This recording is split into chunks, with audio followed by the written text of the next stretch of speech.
है, क्योंकि लड़कों में आज की जो बहुत ही जो मोबाइल की बीमारी है लड़कों में बहुत ज़्यादा है, क्योंकि उनका वक्त जो है खेल कूद था नहीं, क्योंकि मतलब किसी के भी प्रेशर से पढ़ाई तो होगा नहीं। लगा बहुत खुशी हुई और उम्मीद थी कि ये टॉप करेगी। इतना उम्मीद नहीं था पर आ गया। और किस तरह से आप तैयारी कर रहे थे, कितने घंटे पढ़ रहे थे, कैसे टीचर्स की बातें मानते थे, इसके बारे में थोड़ा सा बताएं। लगभग दिन भर में 2-3 घंटा पढ़ लेते थे। इसके अलावा ट्यूशन्स वगैरह? ट्यूशन वगैरह मैथ के लिए नूर आलम सर के यहाँ जाते थे और लाइफ साइंस के लिए नूर आयशा मैम के यहाँ। और self study is the most important, क्योंकि सेल्फ स्टडी अगर नहीं होगा तो हम लोग ट्यूशन भी कर लेंगे तो कुछ नहीं बहुत होगा। अच्छी बात। कितना कम से कम सेल्फ स्टडी करना चाहिए एक अच्छा स्टूडेंट को? वैसे तो मैं बस 3 आवर्स करती थी, बट इससे ज़्यादा स्कोर करने के लिए इससे ज़्यादा करने की ज़रूरत है। नहीं, वो ये तरबियत के ऊपर डिपेंड करता है। अगर सही तरबियत रहे तो बच्चे ज़रूर गार्जियन की बात मानेंगे। वैसे तो घर के गाइडेंस पे ही चलते थे, बट घर के अलावा हम स्कूल वगैरह से जो प्रेशर मिलता था उस हिसाब से तैयारी हो जा रहा था, और ट्यूशन से भी हो रहा था, क्योंकि अयूब सर बहुत ही ज़्यादा प्रेशर दे करके सब कुछ करवाते थे।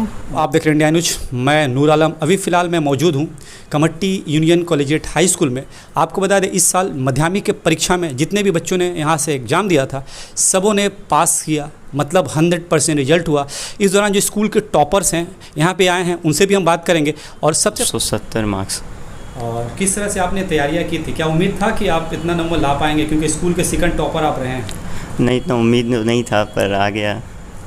और किस तरह से आप तैयारी कर रहे थे, कितने घंटे पढ़ रहे थे, कैसे टीचर्स की बातें मानते थे, इसके बारे में थोड़ा सा बताएं। लगभग दिन भर में 2-3 घंटा पढ़ लेते थे।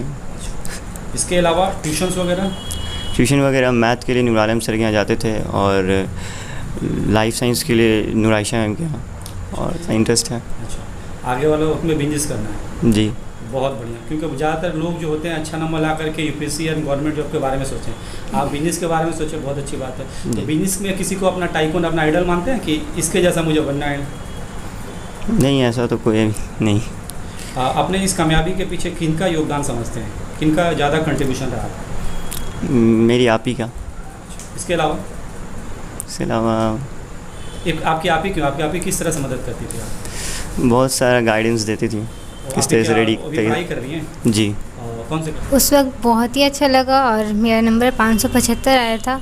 इस आपके इसमें सबसे ज़्यादा नंबर किस सब्जेक्ट में आया है? मैथ्स में। आने वाले वक्त में क्या, कौन सा स्ट्रीम चूज़ कर रही है? साइंस। साइंस लेके क्या बनना है? I want to become a doctor. आज के डेट में ज़्यादा देखते हैं, खासकर लड़कियों को, कि अच्छा मार्क्स लाती हैं तो साइंस लेती हैं, उसके बाद डॉक्टर बनने का सपना रखती हैं। तो ये जो सोच है, ये सोच आपका कब आया, किस तरह से आया कि मुझे भी एक डॉक्टर बनना है? क्योंकि कमट्टी मुआसरे से अब जाकर के कुछ लड़कियां हैं जो डॉक्टर बनने को जा रही हैं, पहले ऐसा नहीं था। शायद जब आप तैयारी करेंगी तो दूसरा या तीसरा या चौथा कमट्टी के डॉक्टर होंगी। तो ये सोच कब आया आपके दिमाग में? जब मैं 2 क्लास में थी तब से ही ये सोच है हमारा। आप जो जितना अच्छा मार्क्स आया, किस तरह से तैयारी करती थी, इसके बारे में बताएं। किन को फॉलो करती थी, थोड़ा सा बताएं। वैसे तो घर के गाइडेंस पे ही चलते थे, बट घर के अलावा हम स्कूल वगैरह से जो प्रेशर मिलता था उस हिसाब से तैयारी हो जा रहा था, और ट्यूशन से भी हो रहा था, क्योंकि अयूब सर बहुत ही ज़्यादा प्रेशर दे करके सब कुछ करवाते थे। था नहीं, क्योंकि मतलब किसी के भी प्रेशर से पढ़ाई तो होगा नहीं। Self study is the most important, क्योंकि सेल्फ स्टडी अगर नहीं होगा तो हम लोग ट्यूशन भी कर लेंगे तो कुछ नहीं बहुत होगा। अच्छी बात। कितना कम से कम सेल्फ स्टडी करना चाहिए एक अच्छा स्टूडेंट को? वैसे तो मैं बस 3 आवर्स करती थी, बट इससे ज़्यादा स्कोर करने के लिए इससे ज़्यादा करने की ज़रूरत है। आपको क्या लगा, क्या चूक रह गया कि हम अपने जिला में टॉप नहीं कर पाए? मेरे थोड़े से फिज़िकल साइंस में और लैंग्वेज सब्जेक्ट में मार्क्स कम आ गए थे। लगा बहुत खुशी हुई और उम्मीद थी कि ये टॉप करेगी। मैं बचपन से इसको हम अपने तौर पर जो है मैंने किस तरह से पढ़ना चाहिए और ये तालीम सिलसिला में कितना वक्त देना चाहिए, ये सब जो है मैंने शुरू से ही मैं उसको गाइड करते आया हूँ।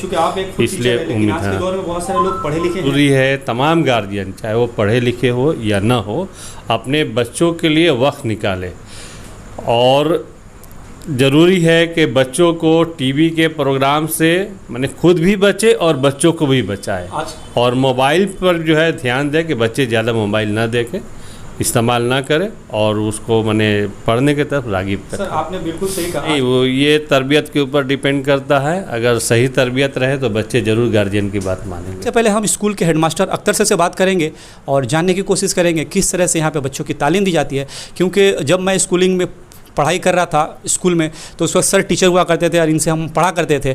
तो सर का जो पढ़ाने का तजर्बा है, काफ़ी सालों से पढ़ा रहे हैं और एक अलग अनोखे अंदाज में पढ़ाते हैं। तो आइए पहले सर से बात करते हैं किस तरह से सर ने बच्चों को संवारा कि आज इस मुकाम पर पहुँचे। सर सबसे पहले मुबारकबाद कि आपके रहनुमाई में स्कूल इस मुकाम पर पहुँचा और 100% रिजल्ट लेकर के आया। शुक्रिया। सर किस तरह से, क्योंकि पेंडेमिक में खूब अच्छा पढ़ाया नहीं जा सका बच्चों को, और जो बच्चे इस साल 10 दिए हैं शायद उस वक्त 7 या 8 क्लास में होंगे, तो इन दौरान पढ़ाना, फिर वो जो कमियां थी उनको पूरा कर करके क्लास 10 में आज इस मुकाम पे लाना कि 100% रिजल्ट होकर के आए और इतना अच्छा मार्क्स आए। शुक्रिया। कमियां हैं तो हमने उसका जवाब दिया था कि आइंदा साल मैं ज़रूर उसको पूरा करने की कोशिश करूँगा। और इस साल 2023 में जो माध्यमिक का रिज़ल्ट हुआ है हम लोगों का, कुल 68 बच्चे थे, 43 लड़कियां थीं और 25 लड़के थे। कुल 100% सबों ने पास किया है। फर्स्ट डिवीज़न में 16 जो है, थर्ड डिवीज़न कुल मिलाकर। इन फर्स्ट डिवीज़न में लड़कियाँ कितनी हैं सर? लड़कियां 11 करीब। क्योंकि सर ज़्यादा तो देखा जा रहा है कि हर महकमे में, हर जगह पे लड़कियां ही बाजी मार करके आगे आ रही है। लड़कियों में जो पढ़ाई करने का रुझान है लड़कों से ज़्यादा देखने को मिल रहा है। रुझान है क्योंकि लड़कों में आज की जो बहुत ही जो मोबाइल की बीमारी है लड़कों में बहुत ज़्यादा है, क्योंकि उनका वक्त जो है खेल कूद को हम उतना ही लाड प्यार करें जितने एक टीचर की ज़रूरत है। उनके साथ, उनके सामने हम एक टीचर की हैसियत से रहें।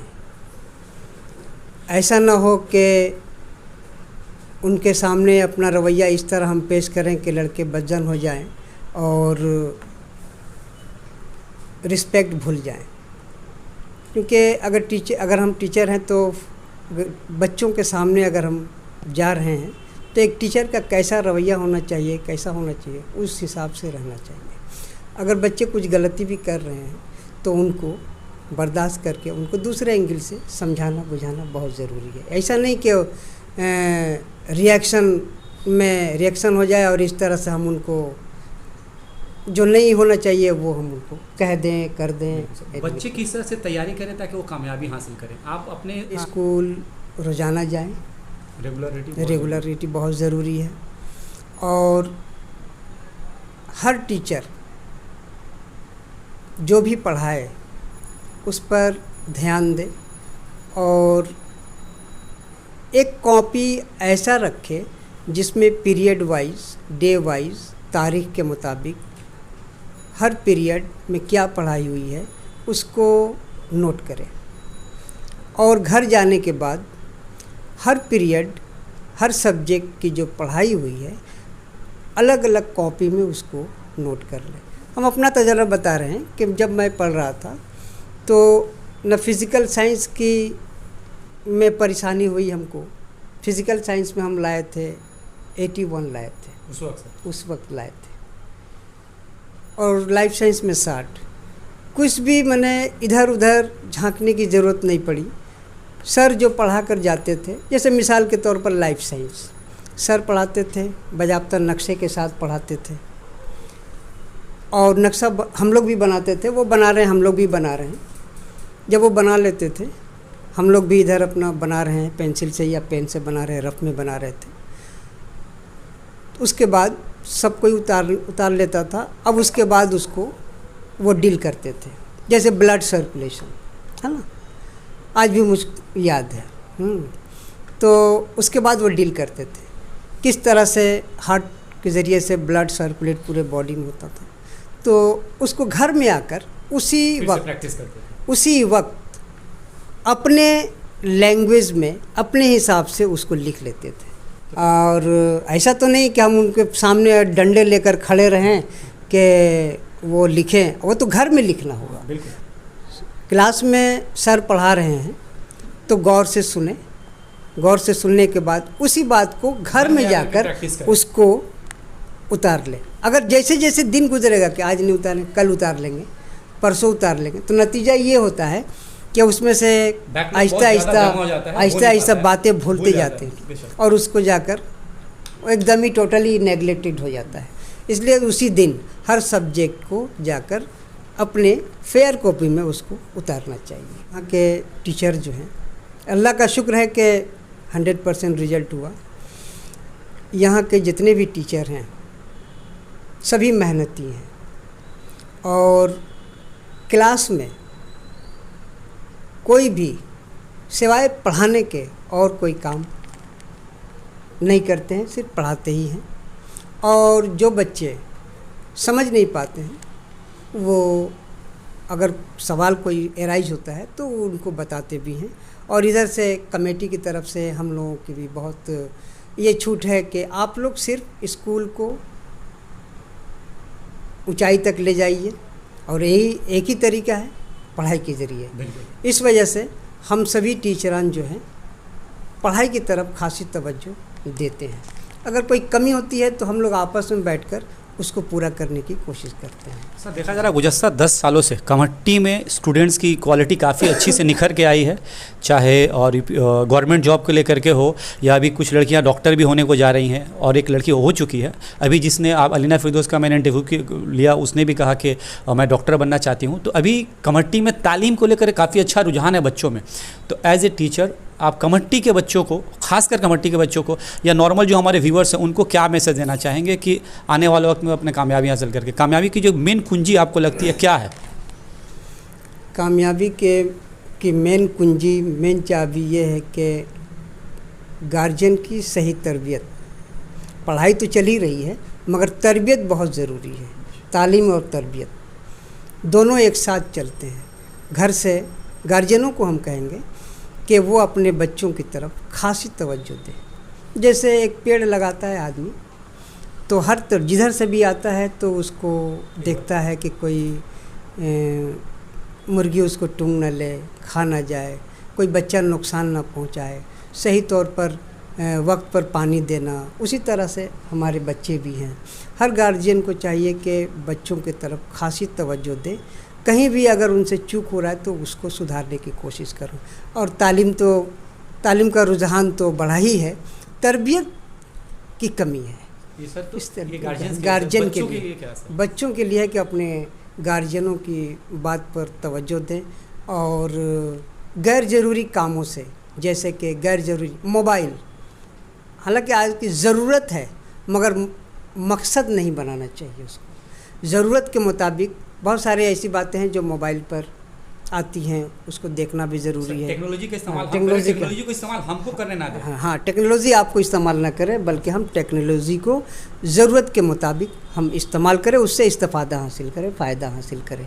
उतना ही तक वो हमारा साथ दे सकती है। वरना अगर गैर ज़रूरी तौर पर अगर उसका टेक्नोलॉजी का इस्तेमाल अगर हम करते हैं तो हमारी ज़िंदगी तबाह कर सकती है। बहुत बहुत शुक्रिया।